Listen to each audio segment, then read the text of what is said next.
Հարգարժան փոխոսնակ, շնորհավորում եմ ընտրվելու կապակցությամբ, պարոն Ալեքսանյան, համոզված եմ ձեզ էլ շուտով կտեսնենք ազգային ժողովի նախագահությունում։ Հարգելի գործընկերներ, գիտեք ինչու եմ մոտեցել ամբիոնին, բայց ես պարոն Գառնիկ Դավթյանին չեմ դիմելու եմ պարոն Կարապետյանին եւ ամբողջ խմբակցությանը, հարգարժաններս դուք ձեր գործընկերոջը մենակ եք թողել, ամուր կանգնեք իր թիկունքին եւ մեջքին եւ թույլ մի տվեք, որ շարունակի խրվել այս պատմության մեջ։ Չգիտեմ, գուցե պարոն Կարապետյան, ինչ որ փորձառություն պատմեք Մոսկվայում ադրբեջանցիների դուք էլ հանդիպած կլինեք։ Գուցե ինչ որ մի ռուս պաշտոնյայի մի միջոցառման ժամանակ, չգիտեմ, Արաս Աղալարովի ընտանիքը այնտեղ եղած լինի, բայց մի բան մտածեք, մետրոյում, մի բան մտածեք, ասեք, որ պետք չի այդ ուղղությամբ այս խոսակցությունը տանել։ Գուցե այլոք նման փորձառություն ունեցած կլինեն։ Օգնեք ձեր գործընկերոջը, որովհետև ինքը ինչ է անում։ Սենց մի հատ շղարշ սարքել բանի, իբրև սենց հակահետախուզությամբ է զբաղվում, բայց այն միամտությունը, որով ինքը մոտենում է այս հարցին, զուտ ես կարող եմ ասել, որ այն ծրագրի շրջանակներում, որը ես եմ ղեկավարել, ես թույլ չէի տա, որպեսզի հավաքագրեին այն միամտությունը, որով ինքը մոտենում է այս հարցի քննարկմանը, նրան շատ խոցելի է դարձնում այդ միջավայրերում այդ հակահետախուզական, հակագործակալական իր ինքնահռչակ գործունեության ու հիմա էլ իբրև շարունակում է ինքը որսալ, ինչ եմ ես ուրեմն հիմա ընթերցելու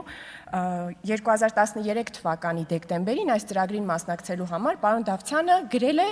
բլոգ հրապարակում, այսինքն այն ինչ ես ընթերցում եմ ինքը իմացել է, որ կարող է հրապարակվել եւ դրա մեջ այս 3 պարբերությունը փորձեմ հասցնել կարդալ։ Ասում եմ ինքը ինչ ասում է հետազոտություն 2013 թվականի դեկտեմբեր։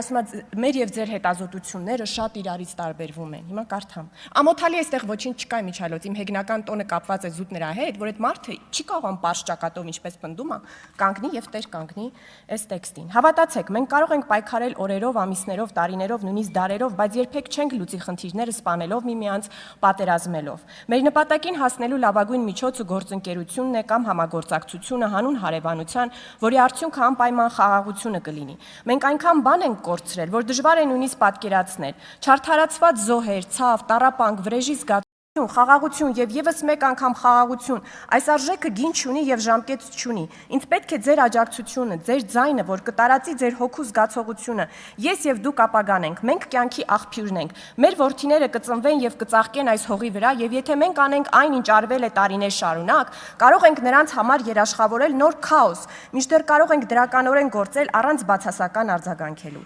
ես հայ եմ դու ադրբեջանցի ես երրորդը հնդիկ չորրորդը կորեացի բայց ես միշտ հիշում եմ որ նախ եւ առաջ մարդ եմ ինչպես բոլորդ։ Ես մերժում եմ յուրաքանչյուր արարք, որը կարող է աղետ ծնել։ Ինձ պետք չէ ոչ իմ անձի, ոչ էլ իմ ազգի գովազդը։ Միակ բանը, որ ինձ պետք է խաղաղությունն է։ Այն կյանքի հավասարակշռությունն է, կիրքն ու լույսը։ Եկեք ձևավորենք նոր համախմբում, եկեք խաղաղությունը դարձնենք մեր գաղափարը, մեր առաքելությունը հանուն յուրաքանչյուր փոքրիկ երեխայի։ Ես ձեզ ասեմ, արժե իսկապես արժե ծափահարել։ Այստեղ ամոթալի ոչինչ չկա, խնդիրը նրանում է, որ այս ամբողջ հրապարակման մեջ Արցախ, հանրապետություն, հայատյացություն, այդ բառերը չկան, որը նա պնդում է, մի ընդհատեք հետո կասեք ուրեմն ձեր ելույթով այստեղ։ Այդտեղ մեծ հակասությունն է, որ